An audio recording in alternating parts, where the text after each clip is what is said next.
সমাজে সালাম দেয় কারে? দাম বেশি কার? যার অবৈধ টাকা আছে। সমাজে দাম বেশি কার? যার অবৈধ সম্পত্তি আছে, যার ক্ষমতা আছে, যে মানুষের বিপদে ফেলাবার পাবো বেশি, যে মানুষের অত্যাচার করা পাবো বেশি, মানুষ তারই সবচেয়ে বেশি ভয় পায় এবং তারই সবচেয়ে বেশি সম্মান করে। কথা ঠিক কি? যদি ঠিক হয় তাহলে মানুষ হিসেবে আমরা সঠিক পথে চলতেছি না উল্টা পথে চলতেছি? আমার কাছে মনে উল্টা পথে চলতেছি। আমরা তো বুঝি সবই, বুঝেও তো উল্টে পথে চলতেছি। এটা ঠিক না। মানুষ হিসেবে আমাদের উচিত সঠিক পথে, সুন্দর পথে, ন্যায় পথে চলা। মানুষ হিসেবে আমাদের উচিত আমার জীবনটা সুন্দর করা, আমি সঠিক পথে চলবো, আমার পরিবার পরিজনের সঠিক পথে চালানো, আমার সমাজটাকে সঠিক পথে চালানো। কথা ঠিক না? আমি বালা হইলাম, আমার পোলা যদি খারাপ হয় তাহলে তো লাভ হবো না। আমি নামাজ পড়লাম, আমার বউ যদি সিনেমা দেখে বেড়ায় তাহলে কামাবো? তাহলে তো কামাবো না। কাজে আমি ভালো হইলে হবো না, আমার পরিবারটাকেও ভালো করতে হবে, আমার সমাজটাকেও ভালো করতে হবে। আমাদের সমাজে অনেক লোক আছে, যদি বলা যায় যে ভাই সমাজের মধ্যে অমুক জায়গা মাদকের ব্যবসা হইতেছে, অমুক বাড়িতে জুয়ার খেলা হইতেছে, চলো বন্ধ করি গে, সমাজ নষ্ট হয়ে যাইতেছে গা। বলে ভাই আল্লাহ আমার ধন দিছে, সম্পদ দিছে, নিজেরটা খাই, নিজেরটা পড়ি, নিজে ভালো আছি, সমাজ জাহান নামে যাই গে। এরকম লোক আছে না? এরকম একটা কথা মাথায় রাখবেন যে সমাজ যদি নষ্ট হয়ে যায়, ওই সমাজে আপনি যত ধন সম্পদের মালিকই হন, একলা ভালো থাকার সুযোগ নাই। কেন নাই?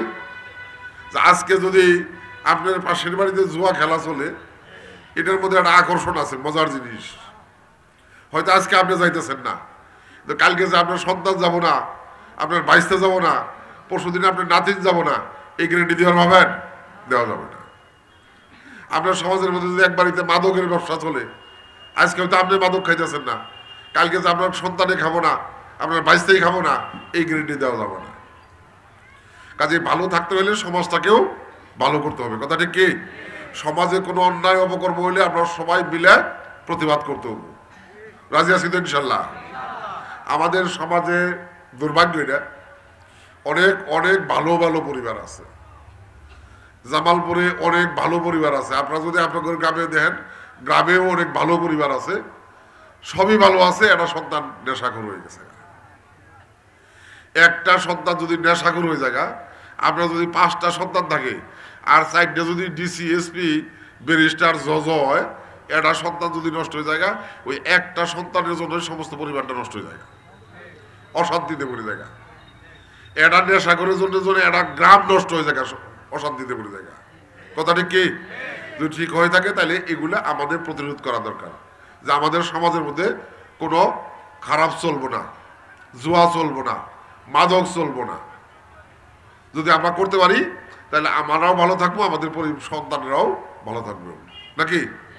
আমরা সমাজের মানুষ হিসেবে করার চেষ্টা করি। রাজি আছেন ইনশাল্লাহ? আমি আরেকটা কথা বলছি যে আমরা ভাগ্যবান যে আমরা ইসলামের অনুসারী মুসলমান।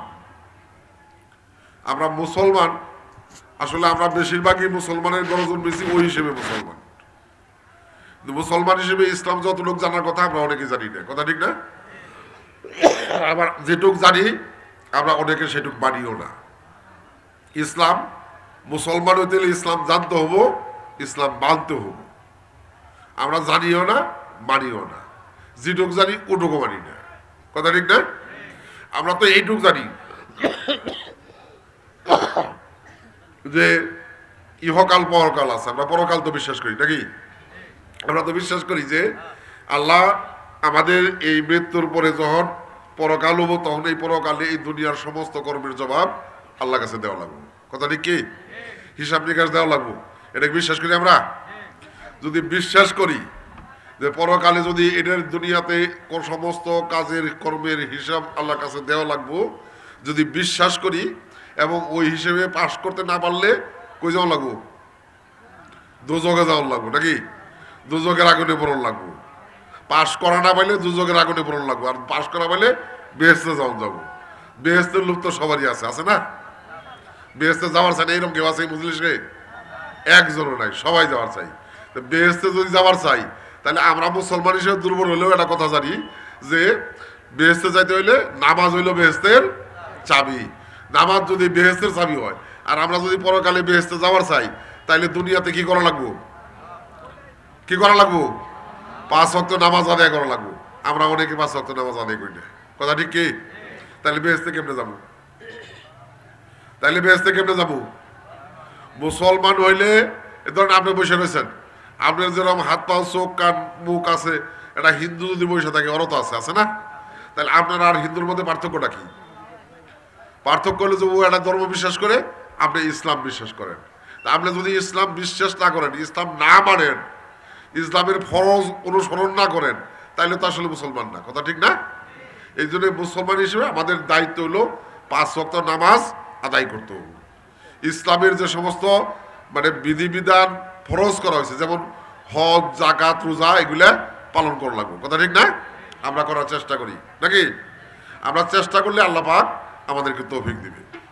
আর একটা কথা বলি, আমরা আরেকটা কথা বলছি যে আমরা ভাগ্যবান যে আমরা শ্রেষ্ঠ নবী হযরত মুহাম্মদ সাল্লাল্লাহু আলাইহি ওয়াসাল্লামের উম্মত হিসেবে দুনিয়াতে আসার সুযোগ পাইছি। কথা ঠিক?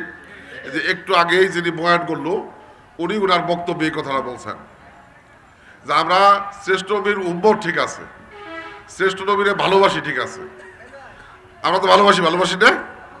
আমরা শ্রেষ্ঠ নবীরে সবাই ভালোবাসি না? আমরা শ্রেষ্ঠ নবীর উম্মত, শ্রেষ্ঠ নবীরে সবাই ভালোবাসি। এবং যদি কারো জিজ্ঞাসা করা যায় কিরম ভালোবাসো, করে নিজের জীবনের চাইতে বেশি ভালোবাসি। কথা ঠিক কি? কিরম ভালোবাসি? নবীজি 5 ওয়াক্ত নামাজ আদায় করতো, আমরা করি না। নবীজি ভালো কাজ করতো, আমরা করি না।